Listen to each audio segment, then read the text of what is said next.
I was stuck in a time loop of my best friend killing me. Forgive me for any spelling mistakes. My best friend stood over me, wielding a machete.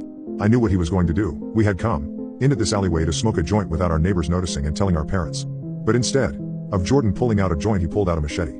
He stood over me, with his machete in hand, raised his arms, and down went the machete, right in my stomach. Ow! I screamed several times in despair until my voice went quiet. Jordan stomped on my neck as I screamed, probably attributing to me losing my voice. "Shut up," Jordan said in a loud but shaky voice. I shouldn't have trusted Jordan, I thought in my last moments. I thought about how he would force me to watch gore knowing I had a weak stomach. Or how he'd be glued to his screen researching killers, specifically serial killers. And how he'd confided in me that when he was younger, maybe 13 or so, he'd kill squirrels and cats with his dad's machete. I felt a sharp pain in my chest, and suddenly I was back to being stabbed with a machete. I realized I had to fight if I wanted to live. I kicked Jordan's knee and he screamed in pain, but the adrenaline had already been pumping through his veins, so he recovered quickly.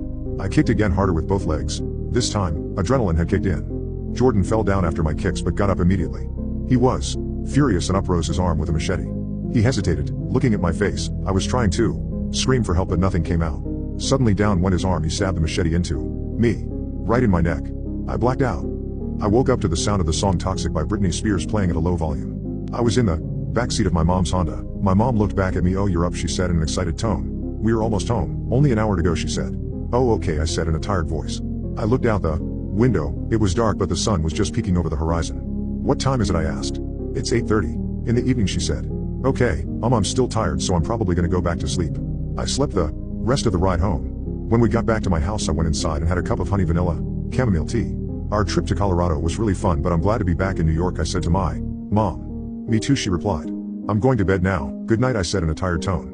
"Good night," she replied. The next day I did my usual. Wake up at 11 a.m., throw on a pair of jeans 2 sizes too big for me and a t-shirt, and have a bowl of cereal. You know, the normal things 15-year-olds do on a summer morning. "I'm gonna hang out with Jordan today, Mom." "Okay, that's fine," she responded. I texted Jordan, "Yo, wanna hang?" "Yeah, sure, when?" He sent back, "Is one a good time?" "Yeah." I went over to the living room and slumped over on the couch and turned on a rerun of a Yankees game. I watched that for an hour and then realized it was time to go hang out with Jordan. Jordan lived close, so I just hopped on my bike and cruised across the street to his house. "Yo, what's up, man?" Jordan yelled from across the street. I rolled up to Jordan and dapped him up. "What's up, bro? What do you want to do today?" I asked. "There's this abandoned warehouse like a mile away in the woods. We should check it out," he said excitedly.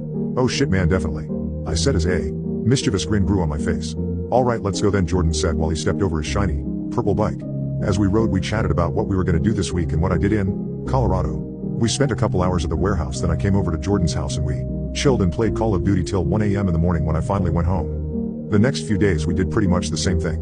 We rode around town, hung out at each other's houses, and caused mischief. On Friday, 7 days after I got home from Colorado, I woke up late, threw on some joggers and a tank top, and ate some cereal, like usual. I called up Jordan and decided we'd hang out at 3 today. In the meantime, I decided to play my guitar and listen to music in my room. When my alarm went off, I got up and turned my music off and headed over to Jordan's house on my bike. "Hey man," I called out to Jordan, who was waiting in his yard. "What's up?" he yelled. I rode across the street and up to the curb. "What do you want to do today?" I asked. "I got some good weed in my bag. You wanna go in the alley and smoke?" he said. "Oh hell yeah, man," I said excitedly. We walked over into the alleyway and set our bikes down. I sat down on an old stack of pallets, when suddenly a wave of deja vu hit me. I remembered everything down to a T. I didn't quite believe myself until I saw pull a machete out of his backpack. "What the hell, man?" I yelled. "Shut up," he yelled back, lunging forward, putting the machete up to my neck. "Shut up," he said again in an intimidating tone. I said nothing. He stepped back and ordered me to get on the ground. I knew what he was gonna do. I remembered this moment, so I didn't comply.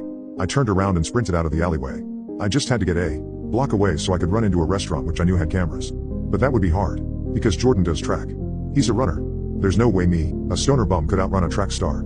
Luckily I had adrenaline rushing through my veins, so I was at least 2 times faster, but still not fast enough. "I have to hide," I whispered to myself as I ran. I ducked into a different alleyway praying Jordan didn't see me. I ran out of the other side of the alleyway and over into a restaurant. "Help me," I yelled. "My best friend just tried to kill me. Call 911. Luckily they took me seriously and called 911. The cops showed up and questioned me. "Where were you when he tried to kill you?"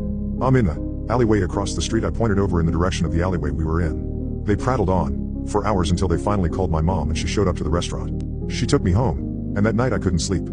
There's an investigation going on and Jordan's in custody because in the alleyway we were in there was a camera we didn't know about. That all happened yesterday and I'm writing this to get it off my chest. I woke up today in my house. And I'm hoping that I'm out of the time loop. As long of now I don't know how many times that week looped, but I'm still trying to figure that out.